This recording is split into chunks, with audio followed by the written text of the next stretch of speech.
Welcome to the Tow Club Industry Podcast. My name is Art. Thank you so much for watching. Today I have a special guest. I have Mr. Lynn Teeter from Tow Truck Operators USA. This is a very large, robust group on Facebook, and there's many thousands of towing operators and owners that are present in Lynn's group. And I'm really happy to have you, Lynn. Thanks for joining. Hey, thank you for inviting me, and I appreciate you, reaching out to me. It was a pleasure getting to meet y'all this last year. I said you'd see y'all this year, but maybe this next year we get to see each other again. No doubt. And I appreciate you, like I said, just reaching out and to us tow truck operators and doing what y'all do, not as just a company, but reaching out to us and showing interest in ways to be able to help us as well, more than just software, but also reaching out as individual tow truck operators. That's right. I appreciate those sentiments, Lynn. And one of the I've been asked via private message on several occasions. People hit our social media, send messages and whatnot. A lot of it Certainly. seems to be like, "Oh, why do you care about the social media element of the towing industry?" And we're going to get to that, but we think that it's important to understand the pulse of the industry. And one thing about social media is people are not going to be bashful about their opinions, and so we feel like it's a relatively reasonably accurate way to kind of take the pulse of the industry. And like I said, man, I'm happy to have you on. The first thing I wanted to ask you, in the event that some people don't know who you are, is tell me a little bit, tell me and the listeners a little bit about yourself, your history, and what your experience in the towing industry actually is. Most definitely. So I'm Lynn Teeter. I started Tow Truck Operators USA back in 2018. Uh, I learned tragically as I was been introduced into the towing industry here in Dallas Fort Worth in this division. I grew up in the towing industry back when I was young, but not as much involved in as I did when I moved here to Dallas Fort Worth. I learned a lot from operators and veterans of the towing industry, the things I needed to know, the ropes. And when doing so, I realized one thing I was lacking and seeing going on is, why can't we come together as tow truck operators? Why can't we come together as owner and operators of the industry? I created the group specifically for the tow truck operators in mind. I did that to want to bring awareness, bring a safety net, safety place to come, be able to voice your opinions, your troubles, your sorrows, whatever you're going through, but have people that actually understand what's going on. A lot of people don't realize the struggles in the towing industries, and that's why we created this. We got to find ways to come together to work at what we're trying to involve. And involving in what I'm saying is safety. I'm saying involving as in slow down, move over, bringing awareness, evolving as going out there, help teach people, create more education for them. We got a lot of new tow truck operators going on today. It will always be going on in the future of coming into the industry. We got to set the starting ground for them. And that's what we're for. We're for to be able to bring a place for y'all to come to in our group. Right. Now, for the page we created in 2018 to put the public interest of what's going on for us from the public's view. So that's how we evolved together with a lot of people. And I just keep doing it. Regardless, 2 years ago, I stepped out from the truck because my wife specifically asked me to please just leave, just stop. I don't want to lose you. And that's what we had to do. I had to step away. And just because I stepped away, I never stopped being a tow truck operator. When you become a tow truck operator, it's your life. It's who you are. We don't do it for the money. We all know we have discussions about that, but we don't do it just for the money.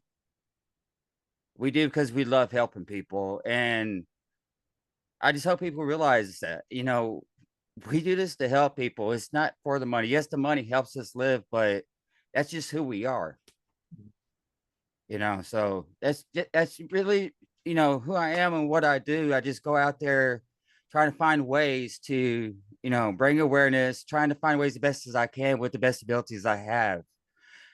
A lot of y'all gonna see a lot of content out there, and you may not like, but just know it's within the best intentions to go out there. If you voice your opinion, make sure to comment on on our content.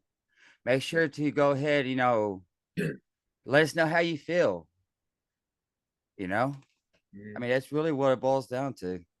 Well, Lynn, I mean, first of all, I mean that's a virtuous thing, and you know, being dedicated to your craft is probably the best way to actually enjoy what you do, because that dedication, you learn over time what that dedication means, and it means that ultimately you are going to enjoy what you do. And yes, we need to earn a living, but obviously there are so many other things that us in the towing industry can be doing, but we choose to do this. So obviously, to some extent, we like what we do. And despite the fact that we need to do it to earn a living, we could hang drywall, we could be, contractors, we could do paving, we could do concrete work, but we choose towing. So I can definitely appreciate that. I wanted to touch really quickly and ask you a little bit, just because, I've been on social media in and adjacent to the towing industry for quite some time, maybe, I don't know, 15 years or so. And I'm curious, like, how has it been for you um, adminning the page? Has it been a struggle? Do you have help? What are your sort of challenges that you face in just the admin portion of the page? Obviously, you have to moderate, and you probably remove comments that'll get you in trouble in terms of the social media platform. But how has that been for you? Well, it has just like anything else. You have your ups and downs. It's not easy. You're gonna have your great times where you're evolving, you're building up. You're ramped up with ambition, want to go out there and just do it and just make it happen. But I don't want to take away because there's more to just me that admins this page. You know, we have different admins that's been there for many years. It's been a teamwork. It hadn't just been just me. I do a lot of the more of the page stuff. My community, I hands down, I just want to say thank you to all my admins and my moderators. Like if it wasn't for them, I couldn't have done it. It's a struggle. You're gonna have those that's gonna say I have this issue with this person. There's drama that I've encountered. I try to handle it the much as possible, the best way I can professionally. We get people that evolve, come around, and they get hyped. They want to be about it, and we see people who just talk and comment. And I see the graphs that Facebook provides us to let me have a better understanding of what's going on. So you're gonna have your goods where we're growing big. We got a lot of people coming in. Then you're gonna have your lows, and it's kind of hard on somebody that's created this because it does affect you emotionally. For somebody that sits there and actually puts their heart into it and really means what they say Mm. and tries to make things work, you know, it's hard. It's hard. It really is. It's nothing easy about it. It affects especially the one that creates and the ones that is dedicated. And we're gonna have people that's come in. We're gonna have people that's gonna leave. We're gonna hurt feelings, and we're gonna make a lot of people happy. Mm. That's just the end of the day, it's really what it is. And I've learned that I kind of got to stay emotionally separated to be able to handle it and manage it. Because if I stay too emotionally involved and let every comment or anything, any actions that has happened or what people try to do or say, it just affects your mental health more. So I've learned to kind of divide myself away from it Mhm. and focus more on the bigger, broader picture. And I'm gonna let my admin team and my moderator team handle more on the social side, so I can start actually bringing what I've truly created heavily, which is Tow Truck Operators USA Facebook page, Mhm. and focus on the broader, perspective, and start trying to, reach out to more people. So, hopefully, here in this next year or two, we're going to be growing and evolving much more. But yeah, it does affect me. It's not easy. Yeah. I And mean, I can't that's a say lot of it's members, all right? been pros. Yeah, and I wanted to add, I mean, you've got thousands and thousands of members, Yes. so that means Yes, that right here, sorry to interrupt you, but I just want to give you these numbers. So as of today, Tow Truck Operators USA, we have total 4,500 likes, 5,900 followers. Our okay, group, we stand as today as 8,400 members. that's a lot. That's a lot of potential moderation. It's a lot of Yes. kind of like maybe I'll call it hand holding and making sure people don't get out of line and whatnot. So I can appreciate that. Also having been a member of many towing groups and still a member of many towing groups, I can appreciate the effort to keep things civil so that you can actually talk about things without just like name calling and whatnot, which I think you and I both know happens quite a bit, but you got to Yes, try it to get a does. handle on it, right? So, I'm curious to know, I think this is probably, and I get different answers on this regardless of who I talk to in the industry, but I'm curious to know, what do you think are the top items that are discussed on your page, like, parts of the industry, and how would you gauge your membership? Do you feel like it's more drivers or more owners? So the first part, if you can elaborate a little bit more in detail of the warden. On the second part, I want to say that it's more operators than anything. Or operators? Okay. But at the same time, a lot of operators become owners and operators. Yeah, It, that is they're true. coming. It's involving the veterans are becoming owners today. That's what's happening. Veterans are becoming owners, and veterans are sitting there are buying and growing heavily. What Okay. I do see, from a lot of social media, is a lot of he say, she say things. So don't 100% quote me on anything when I say this, but what I'm seeing it hurting the most right now for the tone industry is, excuse me, a lot of you for saying this, but yes, it's companies like AAA, Ajero, So Allstate, you're concerned that the motor Geico. clubs are not healthy for the towing industry, No, they're correct? not. It's not that they're not healthy. One thing I find as a problem, I see a lot of tow truck companies opening up and closing because of this. Cheaper is not always better. A company, just because you see he owns all these trucks, doesn't mean he is so rich and he has all this glamorous money. I Yeah. want to get that out of everybody's head because I hear that a lot. Yeah. You got Yeah. to first think about the cost of that truck. You got to think about the cost of the insurance, capital to maintain it, the warehouse, city, state, OSHA, environmental control company, organizations. I mean, there's a lot more to the picture, and these motor clubs are not paying enough for them to be able to maintain 100%. If you was to sit there and motor clubs to start paying more, these companies actually might be able to have their trucks maintained even more properly. Because Yeah. right now, there's a lot of tow truck companies right now are struggling heavy because of motor clubs. And Yeah. because of motor clubs, I have seen more than I ever seen in my life of small family owned companies disappearing.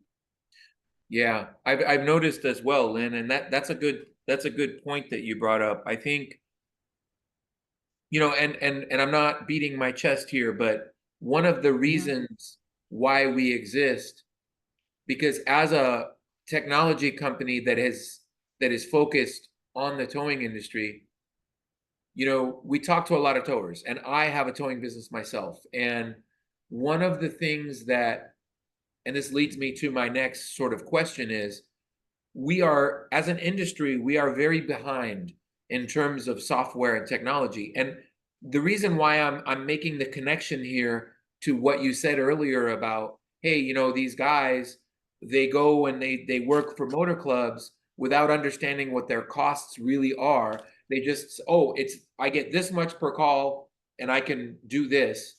And a lot of times the math Yep. is incomplete, right? And so when the math is incomplete, I'm not a mathematician. I rely on machines. I rely on software to generate reports. I rely on, making sure that I'm paid properly for that work. But the problem is our industry doesn't really, I would say, they're not too interested in using the tools that are available now to determine what those costs are. In other words, they say, well, I use this much fuel for the truck to do this call, so therefore it's like, hey man, every mile you drive, that tire gets a little more worn. Every mile you drive, that's a fuel filter that needs to be done. Every mile you drive, that's a transmission service.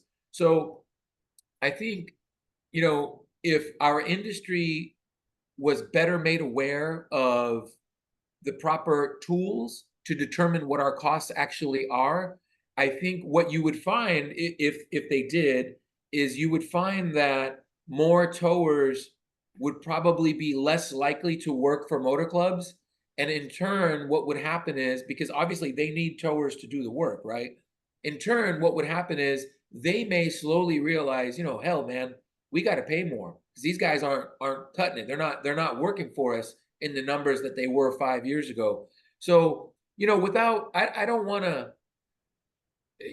because I know that motor clubs are a significant part of the industry. I don't want to disparage any of them, but I look at them equally in the sense that, towers may be less likely to work for them if they better understood what their costs truly are. Because when they look at what that offering is, if they say, hey, Mr. Motor Club, I want to work for you, you need a provider in my area. Yeah, we need a provider. Okay, I want to work for you.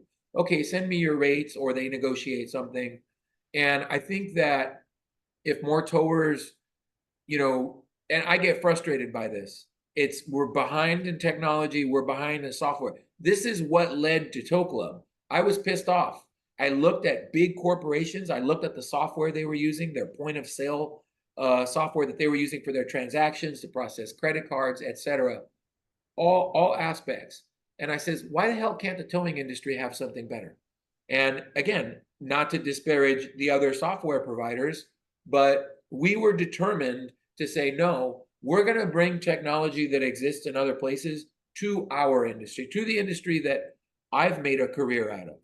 And so that's why we're here now. But I completely agree with you. I am frustrated with the towing industry, not only not utilizing the tools, but also, not taking a deep breath before they agree to work for a certain rate. It's like, you need to take a breath. You need to figure out, does this make sense? What are your costs of operation? You brought up all these important factors that they should be considering: the cost of their real estate, the cost to be compliant environmentally, the cost to have your business license, the cost to have insurance, the cost to, not only repair your fleet, but maintain your fleet, right? Because if you did a better job maintaining the fleet, you'd probably be repairing it less.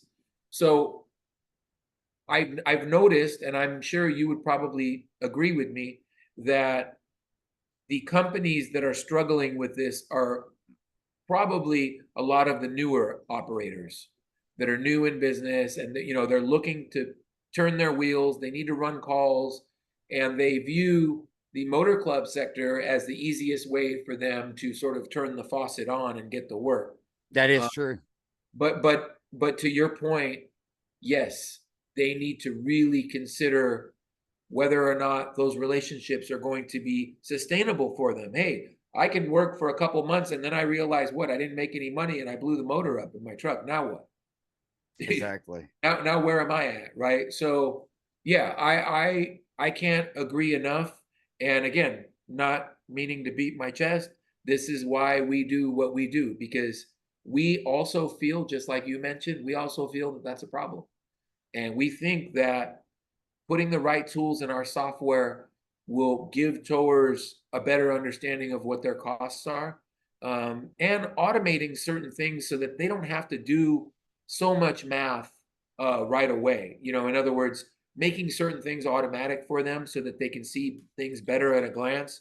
Um, we're going to be rolling out version 3.0 here in a few weeks, and we plan on showing the industry a little bit more about what we're talking about because talk is cheap.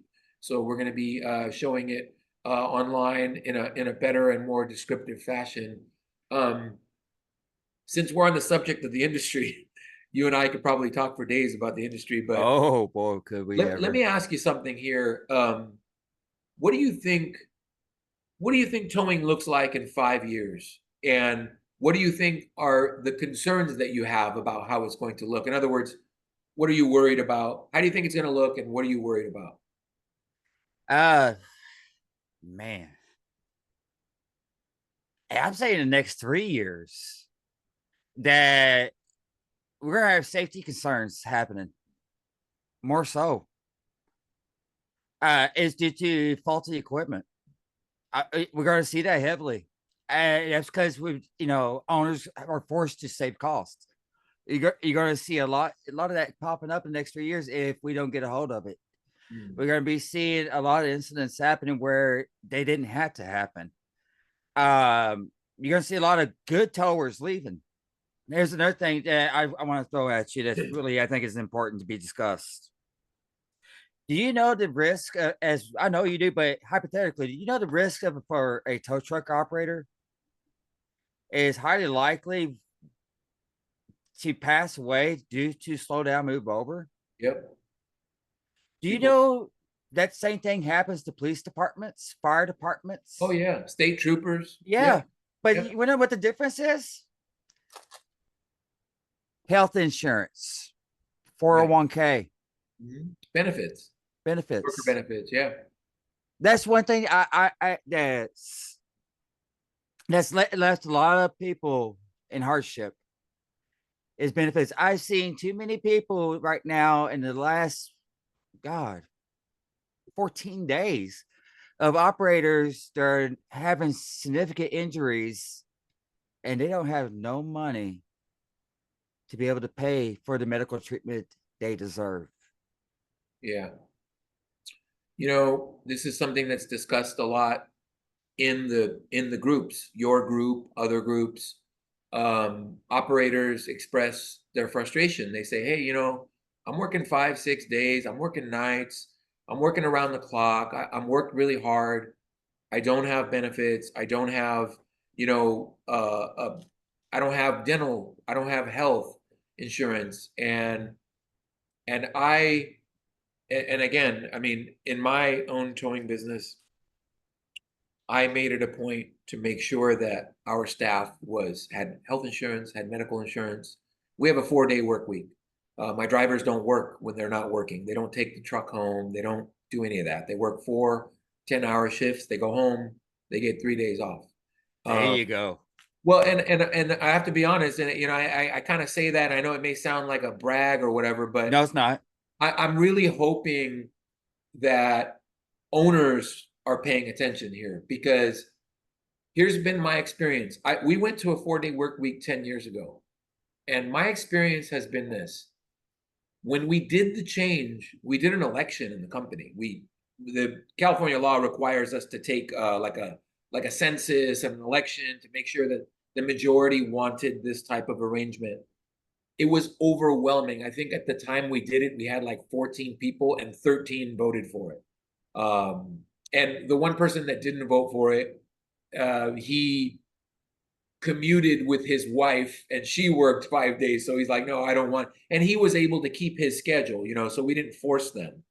But the point I'm making here is out of those 13 that voted for it, 11 still work for me 10 years later because they knew that when I did it, Lynn, I was terrified. I said, how am I going to do this? They're going to go to 4 days. That means one less day. That means they're not working 5 days anymore. They're going to go to 4 days. How am I going to do the schedule? It was a little tough in the beginning to make it all mesh together. And But you know what? It's helped us retain staff. And I'm being honest, and those that are in my area that own towing companies probably wouldn't like for me to say this, but the truth is that their guys started reaching out to me. Their guys, even on social media, like, hey, my friend works for you. He said you guys did this. I think this is great. And so my relationship with the tow truck drivers that didn't even work for me immediately became more positive because they're like, I like that, man. 4 days. I come in, I punch in, I work, I go home. I don't take the truck home. I can have a beer when I get home. I don't have to worry that, oh, I'm on call, so I can't have a beer or a glass of wine or Do whatever. family things. Correct. I have 3 days off now. So we've got in our company, we've got about 30 people. And I know of at least 5 or 6 of my people that 2 days a week, when they're not working for me, they work elsewhere. And, they're saving for a home or whatever, whatever they're doing, they have a need to earn more. And I admire the fact that they're hustling and trying to earn more money. But with that 4 day work week, and what I was getting to is that, we were able to implement, we cover the cost of their health insurance, we cover the cost of their dental, we provide an employer match for their 401k. All of these things are money out of my pocket. And to the owners out there, I'd like to say this is money well spent. When you invest in your crew, you're going to have less turnover. You're going to have less of a need to keep retraining guys because you have this revolving door. When you're retraining guys, what happens? You get more incidents of tow damage. You get more incidents of them violating company policy because they're new. They may have came from another company that lets them do this thing that you don't want done. So yes, I agree with you. It's a major issue, the lack of health insurance. And, for those listening, I'm not suggesting that, we be forced to provide it. What I'm suggesting is that owners look at their staff and understand that they are an investment that's going to provide a continual return. This is not a like, oh, if I pay for it, I lose money. No, you're going to get it back multiple fold, right? Because you're investing in your team and your team is going to enjoy the fact that you're investing in them. So I agree. I think, you brought up the dangers of the industry. There are some statistics out there. Anybody who's listening can pull them up. The likelihood of being injured and or killed as a tow truck driver is relatively high. I mean, relatively high. I don't exactly know where it ranks, but it's up there. It's one of I can give you accurate numbers on that. yeah. Go ahead. So for tow truck operators, and a good time, it's going to be basically 1 in 7 tow truck operators is to be killed. 1 in 7. 1 in 7. Mm-hmm. Wow, that's a big number. 1 in 7. We got tow truck operators has more deaths than police officers do on the side of the highway or any other officials. It's because of the lack that a lot of people that's going on in this world, and you're in your vehicle, listening to your music, having a good old time where you're going, forgot one important thing. When you see any vehicle that is broke down on the side of the highway, I don't care if it's just a stranded motorist all the way to a tow truck operator, you need to slow down and over. You need to think of if that was your mother, your father, your son, your daughter, any of your family, that could be them. And wouldn't you rather just go ahead and just slow down and move over and actually give them a chance to go home to their family? Just saying, it's not a hard, question to ask No, somebody to do something. no, it's not. And the distractions um, have increased tenfold. If you look at the last 10, 15 years, I mean, ever since the smartphone became, let's use the iPhone or the Android phone. This is what, Yeah. 12, 13 years now. We've had a proliferation of smartphones, getting in everybody's hand. Virtually everybody has one now. I'm actually concerned with the people that don't have one. Um, but and so with that though come a lot of distractions. There's been many studies that have indicated like, hey, there's a really high percentage of drivers that are severely distracted, mainly by their device as opposed to their actual car, right? It's the device that's in their hand. So I'm I know you've been very gracious with your time. I did want to ask you one more thing. Certainly. I'm wondering if you had to send a message to your group members and or towers across the country, what do you think that, because obviously, like you mentioned, the lack of health insurance, right? Well, let's be honest. Who can fix that? The owners. That's not a driver thing. They don't No, make it's those not. decisions, right? So this is an owner thing. Hmm. But my question is to you is how do you think drivers and owners can can sort of join together and unite, inform, and support each other? I mean, I know this is kind of a loaded question, but when you look at drivers, you say, okay, their conditions need to improve, the safety needs to improve. You look at owners, and Lynn, I know you know this, you've been in the game for a long time. You look at owners, you say, man, how are these guys going to make it? They got fuel costs, they got an incoming drastic change to vehicles in general that they're going to have to tangle with.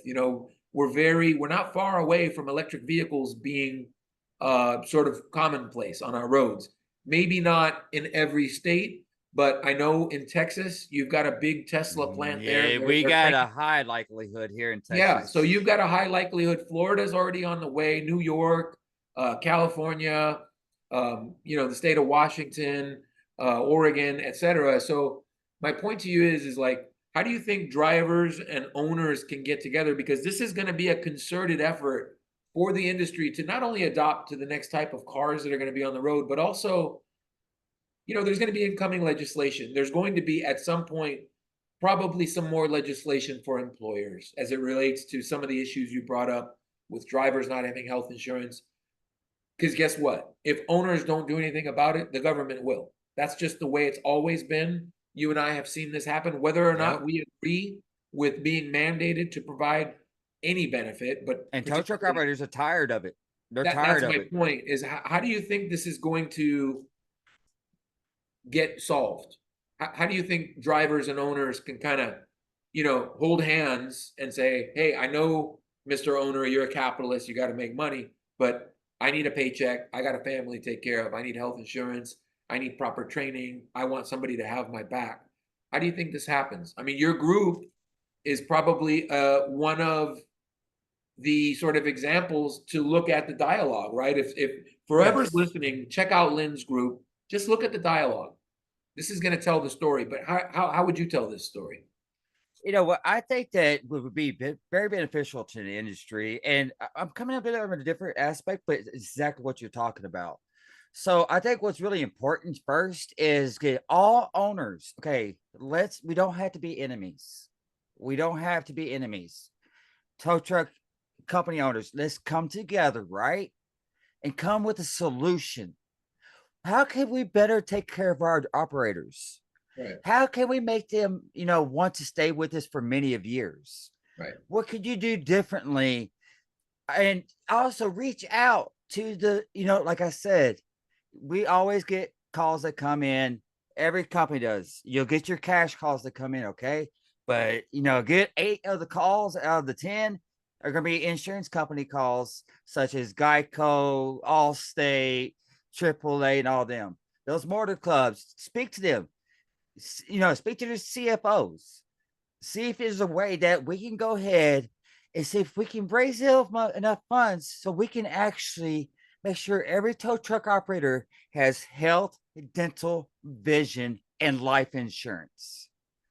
And yes, it may be a pricey, but if the owners come to like some type of scale where it says this is how much it's going to cost us to make this happen, mhm, and let the providers know, hey, this is what we're going to need to be able to provide our operators. I think it's going to be beneficial for the both of us. right, Put the numbers out there, have meetings, speak to the people that you need to speak to make things happen, and don't speak to the people that doesn't have the authority to do so. I don't want nobody to waste their time. Make sure you're speaking to people that are properly trained and have the authority to make changes within that company or their organization. right. I think that's a great point, Lynn, is you gotta reach the people that can actually affect change, um, Yes. as opposed to just yelling online, right? Like, hey, I hear you. I read what you wrote, but you're speaking to the choir. Let's talk to Yeah. the people that can sort of, affect change. And tow truck operators, I another thing I think is very beneficial, and I know didn't mean to interrupt you. Sorry no, about no, that. no, it's not. But what I want to speak to, and I think it's before we get close to the end of the show and stuff, that I want to mention mental health. There is a mental health crisis for tow truck operators.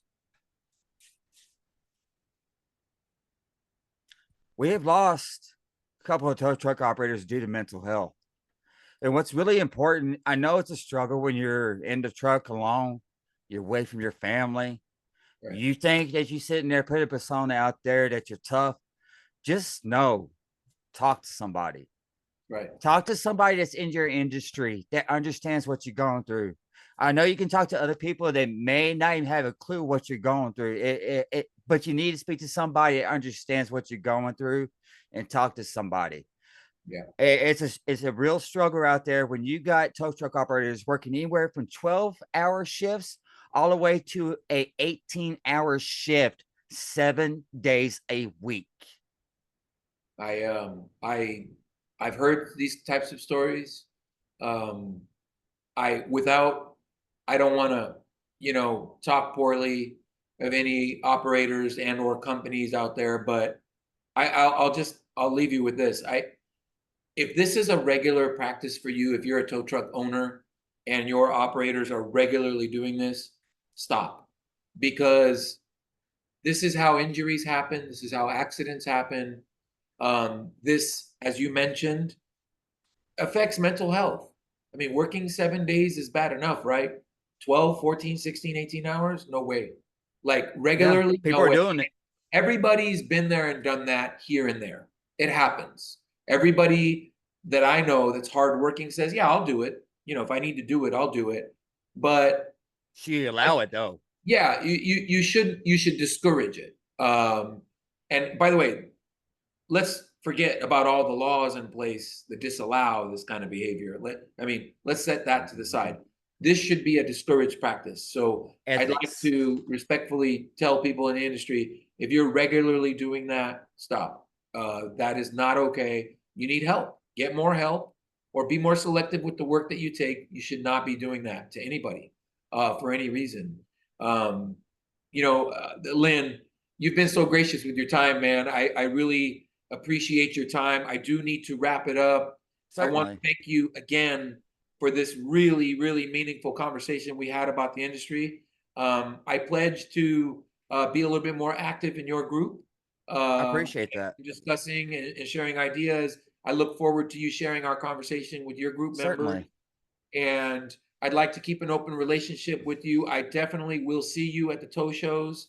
Um, I don't exactly know what my schedule looks like for the rest of the year, but I'm relatively certain that I plan to be in Baltimore and perhaps some other shows this year. So I'm hoping that I'll run into you. Now, may I say, if you'd like to, maybe this next year, if you want to, maybe we can get a booth together and present along with the slow down, move over, and everything, and see you here Sounds, in Dallas. that sounds like a possibility. And I know you probably know my friend Tim Ward over there in Certainly Texas. do.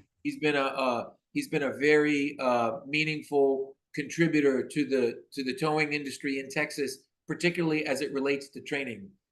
He's been a huge advocate for training, and I really enjoy his participation in that and your participation in helping have a healthy dialogue in the industry in your group. Lynn, thanks again, man. My pleasure. It And I was a want to leave my pleasure. listeners with something. If you aren't willing to know, don't tow. That's interested in the towing industry, or you're interested in becoming a member of the Tow Truck Operators USA, make sure to go to Facebook and go to our group and click on it if you are a tow truck operator. If you're not a tow truck operator or a tow truck company owner, make sure to go to Tow Truck Operators USA Facebook page.